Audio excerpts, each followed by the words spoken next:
apa yang sempat viral yang Dasko tuh yang Oh, mic ada bocor. penyertaan, ya mic bocor tuh. Mic Nah, bocor, kan ya. di Bara JP sempat ada rame juga tuh di DPC. Oke. Nah, kita ini baru baru ada waktu nih ketemu sama Bapak nih sebagai ketua umum. Mungkin ada tanggapan Pak terkait isu itu, cuman yang belum pasti benar sih ya gitu ya. Gimana Pak tanggapannya Pak? Ya, oke, baik. Terima kasih. Memang saya baru pulang dari Cina, dari Chongqing, kemudian saya sempat dikirimin dari kader-kader Bara JP di daerah DPC-DPC yang karena berita itu kan viral ya, diviralkan orang, saya nggak tahu maksud diviralkan untuk apa. Yang pasti kita masih tidak bisa menjustifikasi Pak Dasko seperti itu. Saya mengamati perkembangan teman-teman dan pada prinsipnya kawan-kawan di daerah itu hanya minta klarifikasi seperti apa. Tapi kalau saat ini mau dimintain tanggapan saya kira soal mic bocor, terus ada antara Pak Dasko dan Ketua DPR dalam posisi itu, kemudian keluar ucapan asal jangan hidup Jokowi, saya kira itu perlu didalami secara benar. Mungkin saja ada pihak-pihak yang ingin mengadu domba antara Pak Dasko dan Pak Jokowi atau antara Pak Prabowo dan Pak Jokowi, sebab jujur saja bahwa Pak Dasko itu tokoh sentral dari Partai Gerindra yang sangat dipercaya oleh Pak Presiden.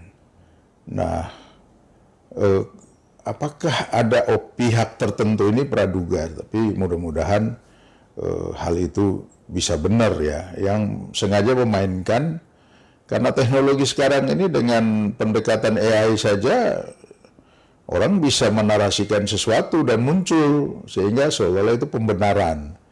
Saya tidak dalam posisi ingin mengatakan bahwa Pak Dasko harus mengklarifikasi. Saya juga tidak dalam posisi ingin mengatakan bahwa apa yang terjadi itu sesuatu yang benar. Nah, saya hanya mau memberikan tanggapan karena baru ketemu dengan wartawan yang rupanya isu ini cukup menarik.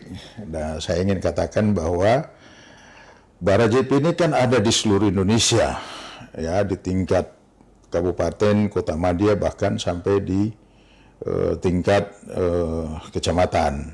Jadi wajar saja berita yang diviralkan ini mendapat tanggapan dari teman-teman. Nah, saya tidak menyalahkan mereka, kan kalau orang bertanya kan sah-sah saja. Nah, cuman saya ingin menyampaikan bahwa sikap saya sebagai Ketua Umum Bara JP, saya kira hal itu tidak ada persoalan yang signifikan yang harus kita perdebatkan, memperkeruh situasi. Tapi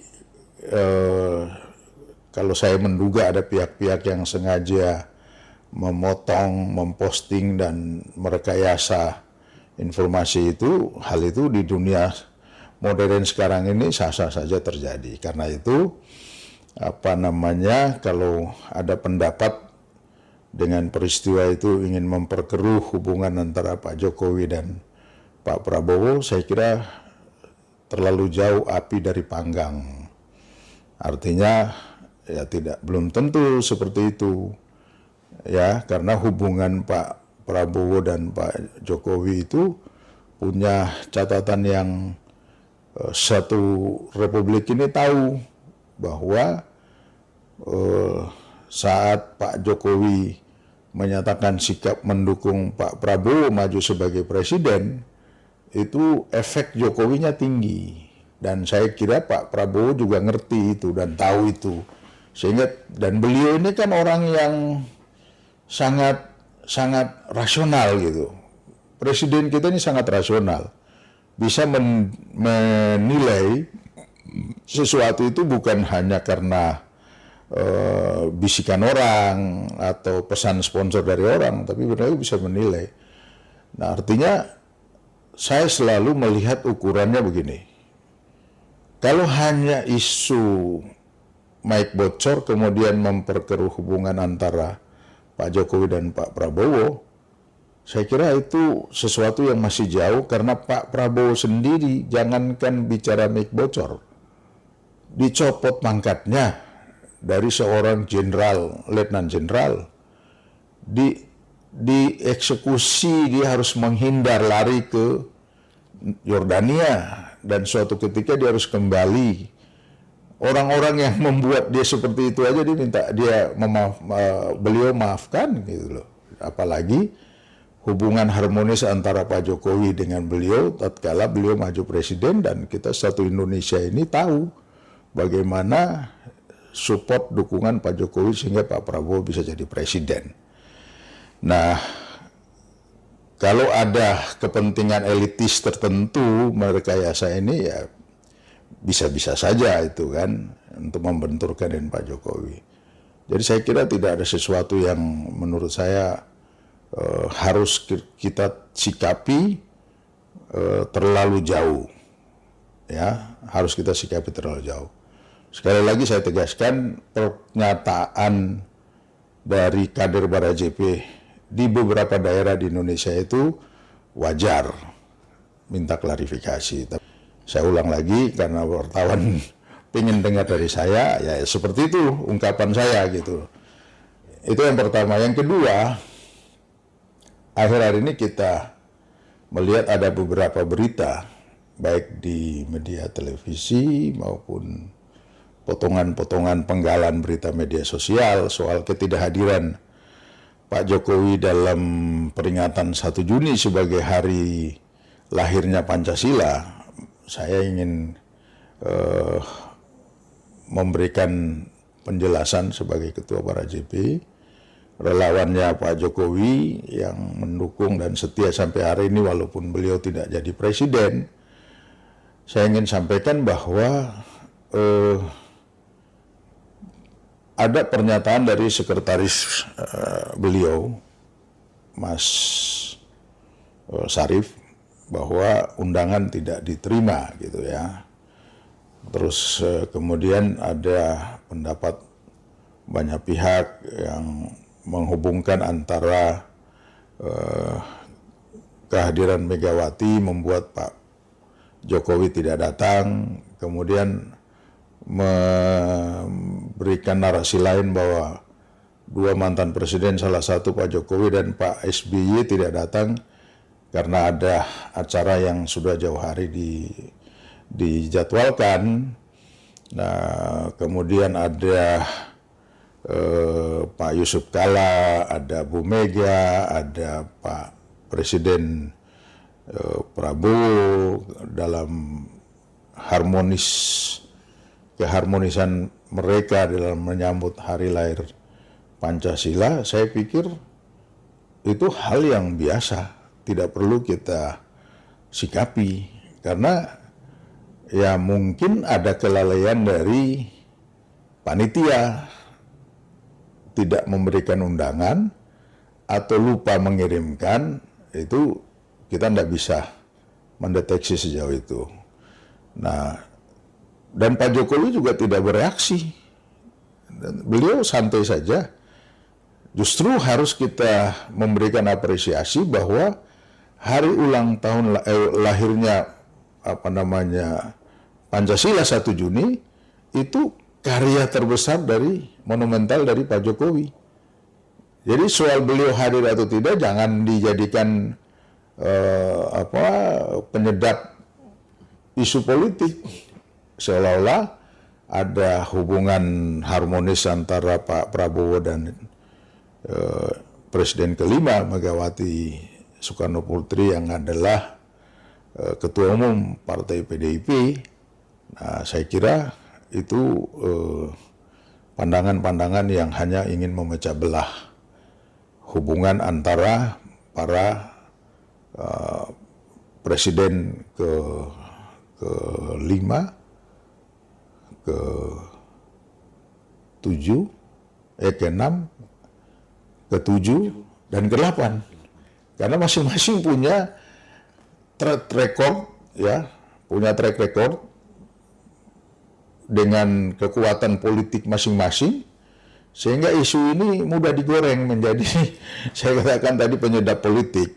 Jadi kalau saya tidak melihat sesuatu yang esensi, harus mendegradasi Pak Jokowi, dan harus membesarkan hubungan antara Pak Prabowo dan Ibu Mega. Karena Pak Prabowo itu orang yang selalu mengingat jasa orang. Iya kan?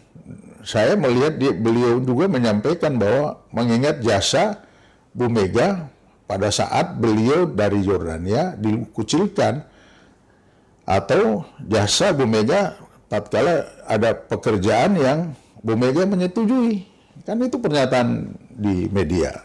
Jadi pasti Pak Prabowo juga mengingat jasa Pak Jokowi yang memberikan dukungan penuh beliau menjadi presiden. Jadi saya nggak khawatir, ya, kalau ada pandangan memecah belah hubungan antara Pak Jokowi dengan itu, kan pandangan para politisi yang ingin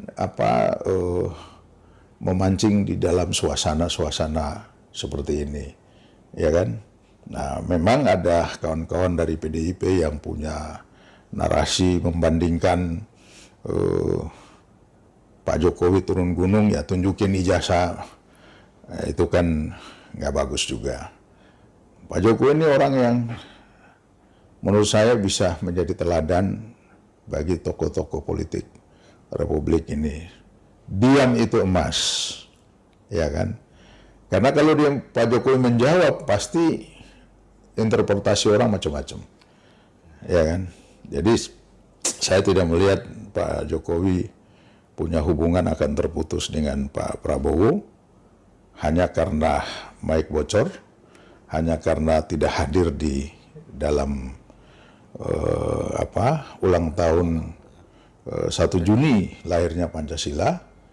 Dan saya juga tidak melihat pernyataan Prabowo yang menyatakan dengan tegas bahwa beliau lebih cenderung mendekatkan diri dengan PDIP dan beliau memutuskan hubungan dengan Pak Jokowi. Saya tidak melihat itu. Saya melihat bahwa politik itu selalu menyajikan berita-berita yang menarik, dan politik itu selalu juga akan mengedepankan kepentingan, dan walaupun akan membuat orang merasa bahwa ditinggalkan dan sebagainya, tapi politik yang dimainkan oleh Pak Presiden Prabowo, Ibu Mega, Pak Jokowi, Pak SBY adalah politik yang mau menunjukkan bahwa bangsa kita ini harus selalu menghadirkan wacana-wacana yang baik. Kan bagus kan Ibu Mega bisa ketemu Pak Prabowo, bapaknya itu deklarator lahirnya Pancasila. Tapi Ibu Mega juga pasti tahu di era Pak Jokowi ditetapkan sebagai hari lahir Pancasila. Kenapa tidak di eranya Pak Soeharto, Gus Dur, Ibu Mega, Pak Habibie, atau SBY? Justru di eranya Pak Jokowi ditetapkan. Dan saya kira ini perlu kita contoh. Kedekatan Pak Jokowi dengan Pak Prabowo dan Ibu Mega, kedekatan Prabowo dengan Pak Jokowi, kedekatan Prabowo dengan SBY sebagai alumni Akmil, kedekatan Prabowo dengan tokoh-tokoh bangsa, ya harus dijadi contoh. Ya kan? Jadi kalau ada tokoh-tokoh dalam partai-partai tertentu membesar-besarkan, saya pikir orang-orang itu punya mental yang tidak patut dicontoh. Bangsa ini harus dibangun dengan rasa nasionalisme, rasa kebersamaan dalam konteks persatuan bangsa, dan dibangun untuk menghadirkan masyarakat sejahtera. Saya belajar dari Pak Jokowi.